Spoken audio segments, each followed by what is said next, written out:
dirty south, dirty, we dirty. Can y'all really feel me? I got baby girl. East Coast feel me, West Coast feel me. Can y'all really feel me?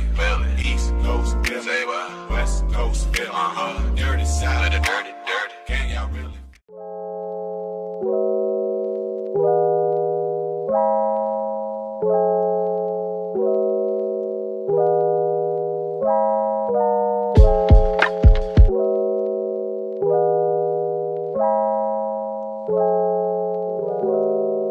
Hey guys, what's up? Welcome back to my YouTube channel. As you can tell, today we are tackling this box braid hair prep, okay? It is that time again, my favorite time of the year. Y'all know I love getting my box braids in. It is a rite of passage as a black woman, and I stand by that statement. So first, I'm just taking my hair out of these mini twists, which have been my lifesaver and go-to. I have been really on the mini twist game, y'all. It's pretty much been my go-to protective style. They're super easy, super quick, and I just love the fact that they get my hair out of my face. And honestly, I can wear this with wigs, weaves, all the above. So definitely my new favorite protective style. But I'm just going around my head right now and taking the mini twist apart. I did wet my hair before this video, so you know, just the process of taking them loose would be a little bit smoother. And I am just doing finger detangling for now instead of using a comb, because I have been trying my best this year, y'all. I have really been trying to finger detangle more so I can preserve my hair, keep it nice, all of the above. I still love to use my hair utensils every now and then, but I do try for the most part to finger detangle, and it's been working out really nice, so we love that.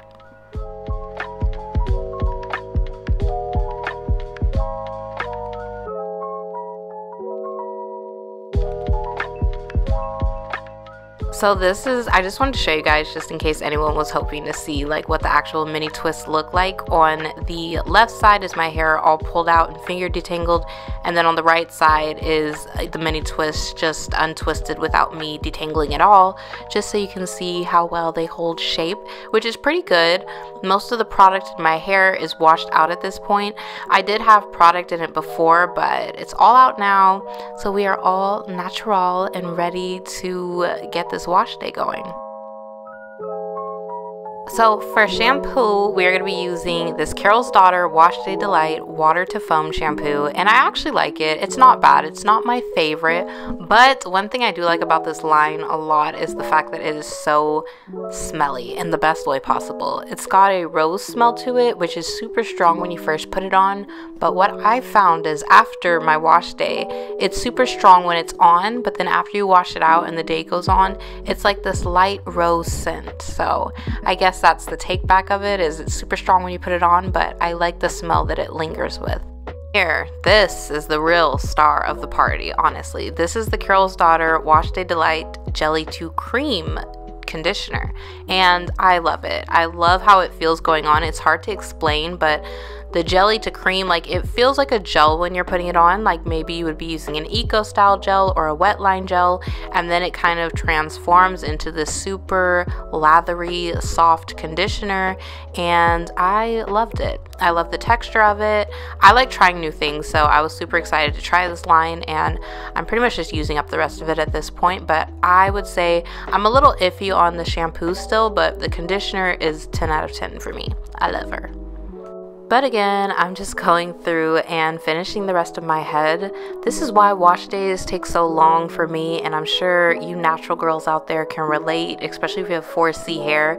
The detangling process is just never ending, really. So when I do a wash day or when I'm prepping my hair for box braids or any protective style, I make sure to block off at least half of the day, if not more, just so I can make sure I get everything done and I'm not stressing. I can take my time, relax, put on a movie, put on some music, drink some wine, do whatever I need to do to get through this wash day, basically. But I'm just going in after and making sure I get my roots in my kitchen, making sure that everything is fully coated before we wash everything out. So we are back, all fresh and clean. So fresh and so clean. Next, we are gonna be doing a little mask. We're gonna mask it up. So I read that basically you're supposed to do a mask first and then a deep condition after, and that's exactly what we're gonna do. I like getting these masks from the beauty supply store because I like trying different ones. I'm not sure, like I've never seen great results from a mask. Like it's not really an overnight type of thing. It's more of a precautionary or a repair treatment type of thing. But today I'm just using these 2 packs that I got from the beauty supply. And yes, I need 2 packs because even though my hair is not super long, it's super thick and it eats up product like no one's business. So yeah, I make sure to use 2 packs, and I always get 2 packs, usually 2, about 2 does it for me. I actually mix these masks together just because I didn't have 2 matching ones. But yeah, we are masking it up. I just wanted to do a nice little treatment just to put a little protein back into my hair, especially, you know, right before I braid it up into box braids. I just want to make sure that, you know, she's fully moisturized, got all that good hair food in her. So I'm just working my way through and putting that on. And I think I'm going to leave this in for about 10 minutes. Whereas deep conditioners, I leave it on for a little bit longer. But hair mask, I usually just go ahead and follow what the packaging tells me to do.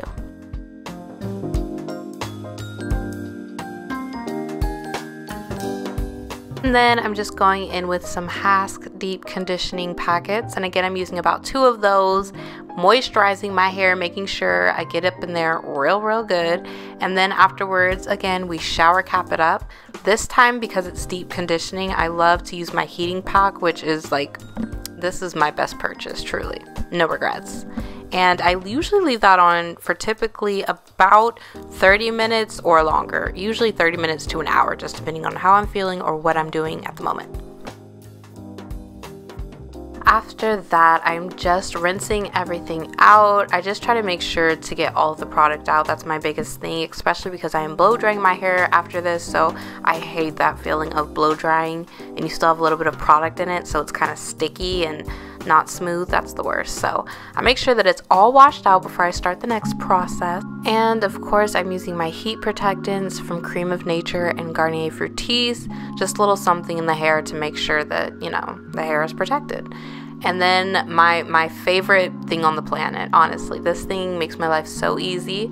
It's my blow dryer, but it's the one that's kind of in a rectangle shape as compared to the circular shaped one, and it is life-changing, to be honest. I love this one. I love the little connect that comes with it. It just makes it really easy and simple to blow dry my hair out. I find that it's less hair flying around when I use that, and it's just really good at detangling while blow drying at the same time. We love that. My biggest thing is making sure to get my roots though, because I'm not tender-headed, but I also don't like pain, so I'm somewhere in the middle, and I like it to be just a very smooth experience when I get my braids in. So when I'm blow drying, I try to make sure to get as close to the root as possible, because I feel like my kitchen area and deep down in those roots is where it can really get super kinky and can be it can kind of fool me sometimes. Sometimes the top of my head will be blow dried and then the roots will still be kinky curly, so I just have to be extra careful with that. But I'm just going around my head and really just doing my whole head. I'm able to take bigger sections just because we did so much detangling before, so my hair is, you know, it's pretty detangled at this point.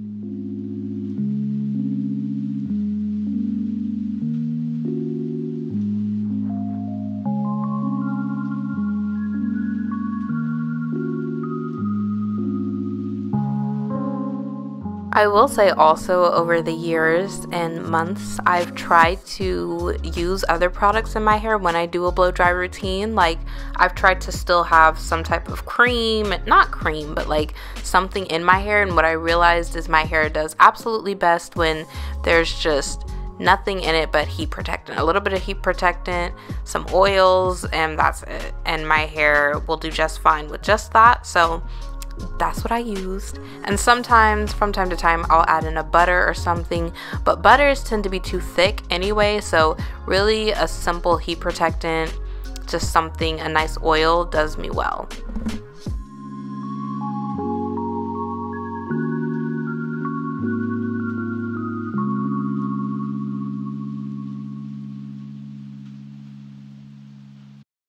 Alright, we're finally in the home stretch. I know, it's been a journey. It always is. But box braid preparation day is always times 10, just because I feel like there's so much more we have to do. I honestly was going to trim my ends, but then I thought against it. I'm still trying to figure out what my hair needs and doesn't need. I don't think my ends look too bad for right now, so I was like, let me just get them braided the next day and just deal with it. I'm just putting a little bit more heat protectant in, and then I'm gonna go through it one last time with my blow dryer, just the full head now that all the hair is detangled and everything. And yeah, after that I'm gonna bun it up and then it should be ready. I'm always like iffy about how I go to my hairdresser with my hair. Sometimes I'll go with it twisted up in big chunky twist. Sometimes I'll just have it up in a bun. I've always blow dried my hair right before though. I think I just like that smoother look, especially, you know, when she gets to putting the gels in and all of that. Look at that thick hair. Look at all that.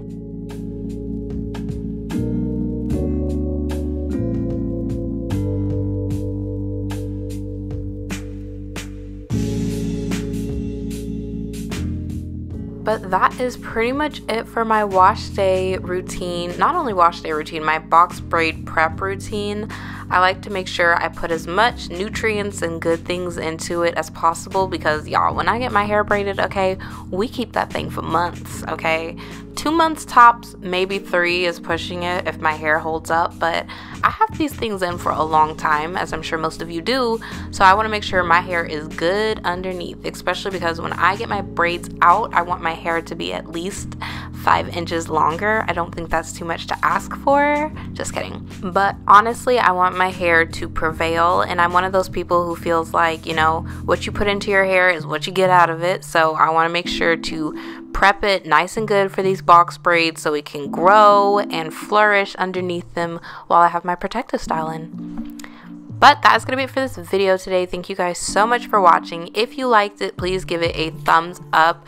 Be sure to hit that subscribe button down below. Let's be YouTube friends forever ever. And I'll see you in my next video. Bye.